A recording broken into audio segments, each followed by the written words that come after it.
So students, हमने कल जो जियोमॉर्फिक प्रोसेसेस पढ़ा, उसमें आज का जो हमने देखा कि एंडोजेनेटिक फोर्सेस होती हैं और एक्सोजेनेटिक फोर्सेस होती हैं।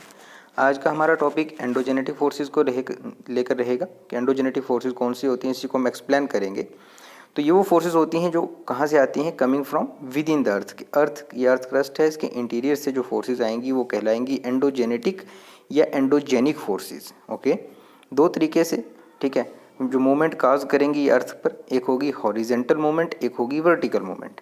ठीक है, जब अलोंग द प्लेन मूवमेंट किसी भी सरफेस के अलोंग, जैसे सरफेस है वैसी मूवमेंट होगी तो वो हॉरिजेंटल मूवमेंट होगी, और जब उसको अपराइट, ठीक है, इस तरीके से जो मूवमेंट होगी वो वर्टिकल मूवमेंट होगी। ये मूवमेंट जो कि इंडोजेनेटिक फोर्सेस ने इंट्रोड्यूस की है, ठीक है, बहुत सारी इरेगुलरिटीज़ काज करेंगी अर्थ सरफेस पर, जिसमें हम देखते हैं माउंटेन्स हैं, प्लेट्यूज हैं, प्लेन्स हैं। ये सब फॉर्मेशन किस वजह से हुई है? एंडोजेनेटिक फोर्सेस की वजह से। ठीक है, endogenetic forces and movements are divided on the basis of intensity.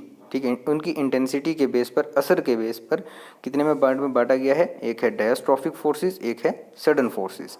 अब हम एक एक करके इसको पढ़ते हैं कि डायस्ट्रॉफिक फोर्सेस कौन कौन सी होती हैं। और ये वाला जो मैप है, ये मैं आपको इन सभी फोर्सेस को समझाने के बाद में आपको ये मैप दोबारा से समझाऊंगा, इसमें आपको पता लगेगा कि किस तरीके से हो रही है। तो पहले सडन फोर्सेस एंड मूवमेंट्स, तो डायस्ट्रॉफिक और सडन थी। सडन फोर्सेस कौन सी होंगी? जब सडन एंडोजेनेटिक फोर्सेस होगा, ठीक है, जो अर्थ के इंटीरियर से डीप से आ रहा होगी फोर्सेस, ठीक है, जिससे क्या होगा, जो कि सडन शेक होगा, ठीक है, causes such sudden and rapid events, के एकदम अचानक से और बहुत तेज़ी से जो इवेंट्स होंगे जो कि मैसिव डिस्ट्रक्शन काज करेंगे अर्थ सरफेस पर। ठीक है, अर्थ सरफेस के ऊपर भी और अर्थ सरफेस के बिलो भी जो है मैसिव डिस्ट्रक्शन काज करें, उसको हम कहते हैं सडन मोमेंट्स या सडन फोर्सेस। जैसे इसमें आपके पास क्या होगा, वोल्केनिक इरप्शन हो गया, ठीक है, अर्थक्वेक्स हो गई, ये सडन फोर्सेस होती हैं और ये फोर्सेस बहुत जल्दी काम करती हैं। ठीक है, और इनके रिजल्ट्स जो हैं विद इन मिनट्स आपको देखने को मिलेंगे। जब जैसे फोर्सेस ने काम किया उसके बाद आपके इसके रिजल्ट्स हैं वो बहुत जल्दी देखने को मिल जाएंगे।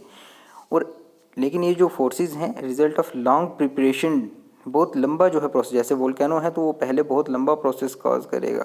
अर्थक्वेक है तो प्लेट्स जो हैं वो मूव करेंगी, प्लेट्स के टकराने से उसके बाद जाके अर्थक्वेक कॉज होगा, और उसके बाद जो है इनका जो क्यूमुलेटिव इफेक्ट जो अर्थ सरफेस पर क्विक होगा। ठीक है, कि प्रिपरेशन इसकी बहुत लंबी है लेकिन इफेक्ट जो है वो क्विक होगा और सडन होगा। और इन फोर्सेस को हम कंस्ट्रक्टिव फोर्सेस भी कहते हैं।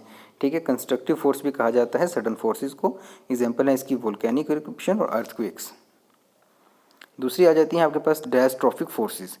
ये बहुत स्लोली काम करेंगी। डायस्ट्रॉफिक फोर्सेस को क्या कहेंगे? ऑपरेट वेरी स्लोली, और उनके जो इफेक्ट्स हैं वो डिसेनिबल होते हैं after thousand and millions of years, कि वो इफेक्ट्स हम देख सकते हैं after thousands of years. Okay, और ये फोर्सेस जो हैं सब, इसको हम दो पार्ट में बांटते हैं, एक होता है एपिरोजेनेटिक मूवमेंट, एक होता है ओरोजेनेटिक मूवमेंट।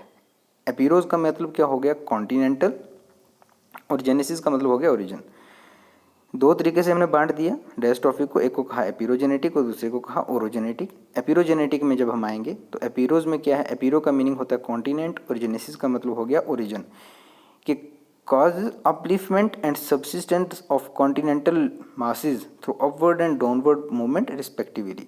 कि जो कॉन्टिनेंटल लैंड मास है, जो कॉन्टिनेंट्स की जो लैंड एरिया है, उसको या तो ये अपलिफ्ट करेगा या उसको डाउनवर्ड सबमर्ज करेगा। ठीक है, दोनों में से कुछ भी कर सकता है, ये सब्सिडेंस करेगा या अपलिफ्टमेंट करेगा। अपलिफ्टमेंट जब कॉन्टिनेंट की होगी, upward movement of whole continent land mass और a part of is known as emergence. जब एक कॉन्टिनेंट पूरे का पूरा, ठीक है, या उसका कुछ पार्ट वहाँ अपनी जगह से अपवर्ड मूव करे, उसको हम कहते हैं इमरजेंस, और जब डाउनवर्ड मूवमेंट करे वो कहलाता है सबमर्जेंस। ठीक है, किसी भी फोर्सेस की वजह से, ये दो पार्ट है कॉन्टिनेंट का, जब ये अप राइज कर जाएगा, अपवर्ड मूव करेगा तो वो इमरजेंस कहलाएगा, जब ये डाउनवर्ड मूव करेगा ये सबमर्जेंस कहलाएगा। फिर आ जाते हैं ओरोजेनेटिक मूवमेंट। ओरोज का मतलब क्या हो गया? माउंटेन, जेनेसिस का मतलब हो गया फॉर्मेशन, कि माउंटेन फॉर्मेशन के लिए जो फोर्सेस लगती हैं, तो इसमें भी काफ़ी टाइम लगता है। ठीक है, ओरोजेनेटिक मूवमेंट्स क्या हो गए? एंडोजेनेटिक और cause due to endogenetic forces operating in horizontal direction, कि जो एंडोजेनेटिक फोर्सेस हॉरिजेंटल डायरेक्शन में मूव कर रही हैं। ओके, एंडोजेनेटिक फोर्सेस जो हॉरिजेंटल डायरेक्शन में मूव कर रही होंगी, उससे ये क्या कॉज करेगा? ओरोजेनेटिक मूवमेंट होंगी। इनको हमने दो पार्ट्स में बांट दिया, एक आ गया टेंशनल फोर्स और दूसरा आता है कंप्रेशनल फोर्स। देखिए यहाँ पर मैंने इससे छोटी सी एक डायग्राम से आपको समझाया। मान लो ये एक पार्ट है और ये दूसरा है। जब ये दोनों ये अपोजिट डायरेक्शन में आप क्या होगा, मूवमेंट करेंगे, ठीक है, उससे हमारे पास क्या होगा, क्रैकिंग और फोल्डिंग होगा, वो कहलाएगा टेंशनल फोर्स। ठीक, यानी ये आपके पास एक पार्ट था, ये दूसरा पार्ट था, ये दोनों जब अलग अलग डायरेक्शन में मूव करेंगे, ठीक है, इससे ये जगह जो पहले इकट्ठे थे लेकिन अब ये जो है ब्रेकअप हुआ, यहाँ पर जो हमारे पास ये टूट गया, तो इससे हमारे पास टेंशन हुई, ठीक, टेंशन फोर्स बनी, इसको हमने क्या कहा कि क्रैकिंग या फोल्डिंग की वजह से। फिर उसके बाद आ जाता है कंप्रेशनल फोर्सेस।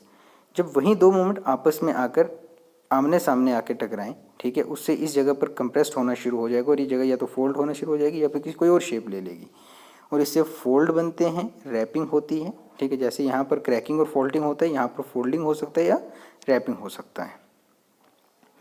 अब यहाँ पे आप देखो तो यहाँ पे क्या चीज़, सारी चीज़ें बताई गई हैं। क्या चीज़ है कि यहाँ से वाटर आया, यहाँ से हम इसको शुरू करते हैं, ठीक है, कि देखें आप, वेदरिंग रॉक की रेनफॉल हुई, रेनफॉल ने एक सोर्स बनाया वेदरिंग का, रॉक्स जो थे वो टूटना शुरू हुए, फिर उनकी इरोजन और ट्रांसपोर्ट हुआ सेडिमेंट्स, फिर सेडिमेंट्स जाकर डिपॉजिट हुए रिवर्स के अंदर और कंटिन्यूसली रिवर्स के अंदर सबमिट होते रहे, तो उसके ब्यूरल हुआ और कंपैक्ट होते रहे। जब कंपैक्ट हुए सेडिमेंट्री की फॉर्म लिए, सेडिमेंट्री रॉक्स ने किसकी फॉर्म ले ली, कंटिन्यूसली डिफॉर्मेशन होती रही, मेटामॉर्फिज्म होती रही, वो बन गए metamorphic rock. Metamorphic rock melt होने शुरू हुए, ठीक है, कंटिन्यूसली कंप्रेशन की वजह से मेल्ट होना शुरू हुए और उसके बाद मेल्ट के बाद मैग्मा बना, ठीक है। जब मैग्मा की फॉर्मेशन हुई, ठीक, मैग्मा से बनता है इग्नियस रॉक, ठीक है।